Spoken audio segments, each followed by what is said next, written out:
कोई बुरे लोग मिल जाएं, बुरी दिशा वाले मिल जाएं, कुसंगति के लोग मिल जाएं, तो जो हमारा जीवन सुचारू रूप से चल रहा है उसमें भी बाधा पड़ती है। तो ऐसा बाधा समाप्त करने के लिए, ऐसा मुसीबतों से बचने के लिए चाहिए होगा हमको कि हम अपने अंदर सबसे पहले सत्य को धारण करें। मनुष्य के पास जो आँख है वो देखने के लिए है, और इस आँख के साथ साथ जो बुद्धि है, ज्ञान है, विवेक है, वो सत्य को धारण करने के लिए है। मैं ऐसा ऐसा मनुष्य होने के नाते कि मैं मनुष्य हूँ, ऐसा मैं सोचता हूँ, तो निश्चित है कि मेरे पास सभी प्राणियों से अधिक क्षमता है, सभी प्राणियों से अधिक बल है, सभी प्राणियों से अधिक मेरे पास बुद्धि है, ज्ञान है, विवेक है, और सही गलत को समझने का क्षमता है मेरे अंदर। और सही गलत को जो समझने का क्षमता है, तो इट मीन्स कि मैं सत्य को स्वीकार कर सकता हूँ, मैं सत्य को स्वीकार कर सकता हूँ, मैं सत्य को देख सकता हूँ। और जब सत्य को देखना है, सत्य को जानना है, उसको पहचानना है, तो उसके अनुसार फिर आपका जीवन आसान होगा। क्योंकि जितना भी बाहरी कल्पना है, बाहरी दिखावा है, जो भी ऊपर से चादर उड़ी हुई है, जब सत्य दिखता है और सत्य का रस का जब पान करता है, तो उस व्यक्ति को फिर किसी भी अन्य तरह की कल्पना उसको स्वीकार नहीं होती। ये आपके सामने भगवान बुद्ध का फोटो लगा है, यहाँ पर जो अपने मन से बनाया। भगवान बुद्ध को ज्ञान प्राप्ति से पहले उनको सिद्धार्थ बोला था, सिद्धार्थ उनका नाम था। और सिद्धार्थ नाम सिद्धार्थ उनका नाम था। और सिद्धार्थ नाम होने से वो एक राजा के पुत्र थे, राजकुमार थे। आप लोग ऐसे खड़े हो ना, इन लोगों को डिस्टर्ब हो रहा है, आप लोग एक जगह बैठ जाइए या खड़े हो जाइए, इनको भी सुनना है, तो थोड़ा सा अपने को भी देखो। तो सिद्धार्थ थे, राजा के पुत्र थे, राजकुमार थे। और ऐसा साहित्य में लिखा है कि उनके लिए 3 अलग अलग जो ऋतुएं होती हैं, वर्षा का ऋतु है, गर्मी का ऋतु है, सर्दी का ऋतु है, तो तीनों के लिए अलग अलग और सुंदर सा महल भी बनवाई उनका पिता राजा शुद्धोधन। और इसके साथ ही और इसके साथ ही सुंदर तरीके से उनका रहने का व्यवस्था कराया, नाना प्रकार का व्यंजन उनको खाने को मिलता, बहुत सुंदर सुंदर स्त्रियां भी उनको दी जाती थी, जिनका वो उपभोग कर सकते हैं। परंतु सिद्धार्थ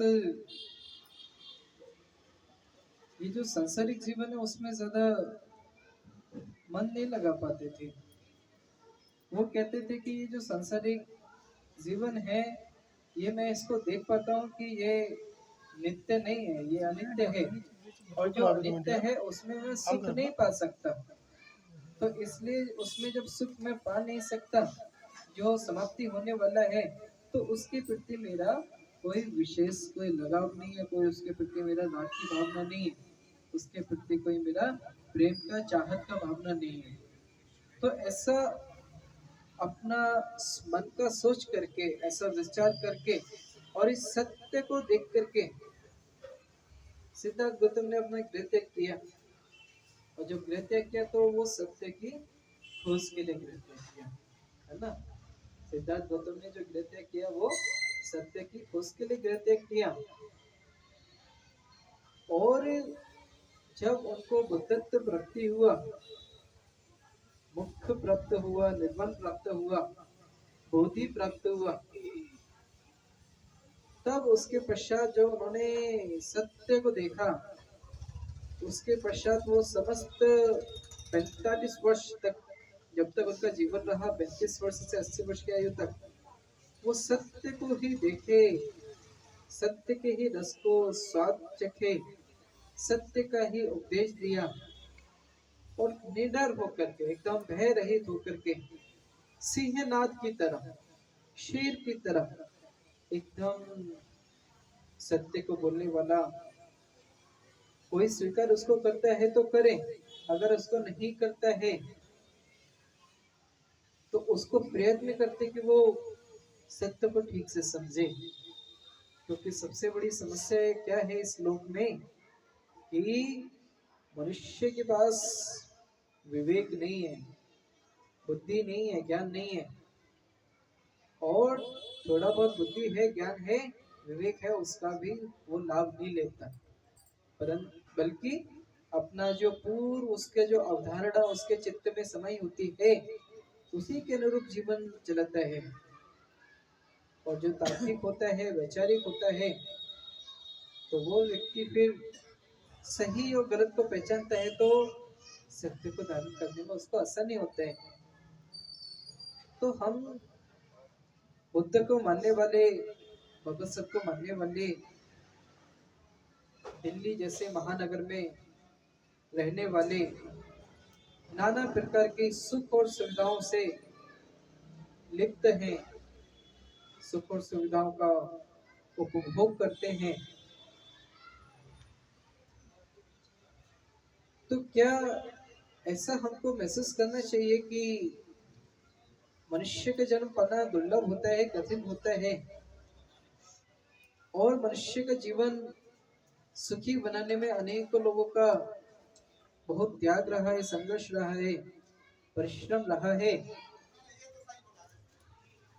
और आज मैं जो सुख से बैठता हूँ, सुख से सोता हूँ, सुख से खाता हूँ, सुख से जीवन जी पा रहा हूँ, तो मेरे ऊपर दूसरों का भी ऋण है। तो क्या मैं लोक कल्याण के लिए, समाज हित के लिए, परिवार के हित के लिए मेरा क्या भूमिका है, ऐसा देखना चाहिए, ऐसा समझना चाहिए कि मेरा मेरा क्या भूमिका है, मेरा समाज का उद्धार करने के लिए, समाज को सुधारने के लिए मेरा क्या भूमिका है, इस लोक के कल्याण के लिए मेरा क्या भूमिका है, और इस परिवार के कल्याण के लिए मेरा क्या भूमिका है, ऐसा समझो। और मनुष्य को, आपको ऐसा प्रतीत होता है कि मैं लोक कल्याण का कार्य नहीं कर सकता, समाज का कार्य नहीं कर सकता, तो जिस परिवार में रहता है उसका कल्याण करे, और परिवार का कल्याण ना करे तो स्वयं का कल्याण करे। जो शील पालन है, हिंसा नहीं करना है, चोरी नहीं करना है, व्यभिचार नहीं करना है, झूठ नहीं बोलना है, चुगली नहीं करना है, व्यर्थ का बकवास नहीं करना है, नशा नहीं करना है, ये जो सारी बातें हैं, ये जो सारा शील है, ये भी मनुष्य के लिए व्यक्तिगत रूप से धारण करने के योग्य होता है। तो जब उसको प्रतीत हो कि मैं लोक कल्याण नहीं कर सकता हूँ, मैं समाज कार्य नहीं कर सकता, मैं परिवार का कार्य नहीं कर सकता, तो इतना प्रयत्न अवश्य करना चाहिए कि वे स्वयं शील पालन करे और अपने को अंधकार से बाहर निकाले। अंधकार से बाहर निकालने का प्रयत्न तो व्यक्ति को स्वयं ही करना होगा। अन्य नहीं कर सकता है कोई। अन्य आपको तरीका बता सकता है, मार्ग बता सकता है, कैसे करना है कैसे नहीं करना है, क्या करना है क्या नहीं करना है। ये आपको भिक्षु लोग, जो विद्वान लोग होते हैं, बुद्धिमान पुरुष होता है, श्रीमन होता है, तो वो आपको मार्ग दे सकते हैं कि क्या करना है और क्या नहीं करना है। परंतु आपको चलना तो स्वयं होगा। स्वयं आपको अपने अंदर का अंधकार दूर करना होगा। आज हम सब लोग यहाँ पे, यहाँ शांति पाठ में बैठे हैं। ये बहुत प्राचीन परंपरा है कि कोई व्यक्ति मरता है तो मरने के समय अधिक से अधिक लोग उसको देखने पहुंचते हैं। पूर्व काल में जब वस्त्र नहीं होते थे, आपने जब देखा है, जब हम शरीर हमारा जिंदा होता है तो हम बहुत सुंदर लगते हैं, और जैसे ही हम बीमार होते हैं तो बदसूरत लगने लगते हैं, और जब मृत्यु के प्राप्त होते हैं तो और भी ज्यादा बदसूरत हो जाते हैं, देखने में अच्छा नहीं लगता। जब हम किसी मृत व्यक्ति को देखते हैं तो हमारे चेहरे पे मुस्कुराहट नहीं आ सकती। एक तो पहले उसको मृत्यु को प्राप्त हो, उसके अलावा उसका चेहरा, उसका बॉडी भी खराब हो जाता है, उसका जो शरीर में खून नहीं दौड़ता है, कीड़े पड़ने लगते हैं। तो जब कपड़ा नहीं होता था तो लोगों ने ऐसा परंपरा बनाया कि अगर सामर्थ्य है तो उसको कफन ले जाना चाहिए। तो जो दूर दूर के भी रिश्तेदार होते थे वो भी जब जाते थे, आस पड़ोस के लोग भी होते थे, तो अब तो जो सुंदर सुंदर सा व्हाइट कलर का, ग्रीन कलर का और सुंदर शॉल, सुंदर साड़ियाँ जो आपको ओढ़ाने को मिलता है, उस काल में नहीं होता था। तो लोग अपने पूर्व इस्तेमाल किए हुए भी कपड़े दे देते थे। और फिर धीरे धीरे करके ये कफन लोग डालते हैं, उसका चेहरा ढकते हैं। वर्तमान में इतना परिवर्तन हो गया कि कफन पे कफन उसको डाले जाते हैं, उसको पूरा 10-10, 20-20, 50-50, 100-100 कपड़ों से भी उसको ढक दिया जाता है। जो जरूरत था उसको अब सम्मान के रूप में परिवर्तित कर दिया, जो शायद उसका आवश्यकता नहीं है।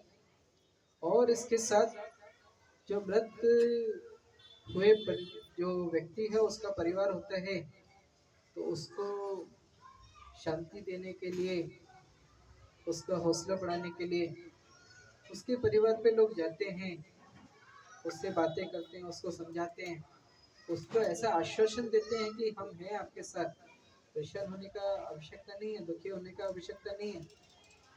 तो ऐसा करके आश्वासन भी देते हैं। और घर में फिर शांति पाठ भी कराते हैं कि इतना जो रोना हुआ है, क्रंदन हुआ है, जो इतना दुख तकलीफ जो हुआ है, तो ऐसा भगवान की वाणी जो लोक कल्याण के लिए है, परिवार के हित के लिए, सुख के लिए, ऐसी कल्याणकारी जो वाणी है उसका उच्चारण हो सके, उसका मंगल पाठ हो सके। तो ऐसा शांति पाठ के लिए भी भिक्षु को आमंत्रित करते हैं। परंतु भिक्षु समझाने का प्रयत्न करता है, भिक्षु समझाने का प्रयत्न करता है कि किसी भी तरह के धार्मिक ग्रंथों को पढ़ के, किसी भी प्रकार के सुंदर सुंदर शब्दों के उच्चारण करके, सुंदर सुंदर शब्दों को सुन करके व्यक्ति को सुख और शांति प्राप्त नहीं हो सकता। सुख और शांति प्राप्त करना है तो उन शब्दों के अर्थों को समझो, उनको ग्रहण करो, उनको अपने जीवन में धारण करो और सत्य को अपनाओ। तो कहता है कि मृत्यु सत्य है। जब मृत्यु सत्य है तो ऐसा दिखता है कि जिसका मृत्यु हुआ वो भी तो अभी हमारे सामने जीवित ही तो था, और जो जीवित था वो मृत्यु को प्राप्त हुआ। मैं भी तो जीवित हूँ। तो इस सत्य को स्वीकार करना होता है। इस सत्य को स्वीकार करना होता है कि मैं भी जीवित हूँ, तो मेरे को भी मरना है। मैं अभी आपके सामने माइक पर बोल रहा हूँ, मेरे को भी एक दिन मरना है, और वो ये भी नहीं पता एक दिन कौन सा दिन है। मैं भी आज ही हो सकते हैं, क्योंकि व्यक्ति का कोई निर्धारित समय नहीं होता, निर्धारित तिथि नहीं होती है। कोई भी व्यक्ति कभी भी मृत्यु को प्राप्त हो सकता है, बहुत जल्दी से प्राप्त हो सकता है, और बहुत लंबे समय के बाद भी प्राप्त हो सकता है। तो मनुष्य जब तक जीवित है, तब तक उसको मानवता के लिए कार्य करना चाहिए। जब तक मनुष्य जीवित है, तो उसको लोकहित के कार्य करने चाहिए। लोक में, देश में घृणा को, द्वेष को, दुर्भावना को नहीं फैलाना चाहिए। सद्भावना का बात करना चाहिए, सद्भावना को फैलाना चाहिए। मैत्री का, प्रेम का, करुणा का भाव अपने अंदर उत्पन्न करके प्रेम को बांटना चाहिए। तो ये जो बातें हैं, ये धर्म के उपदेश हैं, ये सभी मनुष्य के हित के लिए हैं। और इसको हम धारण करें तो निश्चित ही हमारा जीवन सुख में होगा, हमको लाभ होगा, और सत्य को हम देख पाएंगे। तो सत्य को देखना ही मनुष्य का अंतिम लक्ष्य होना चाहिए। सत्य को ठीक प्रकार से देख लेना, सत्य को ठीक प्रकार से जान लेना। और सत्य क्या है?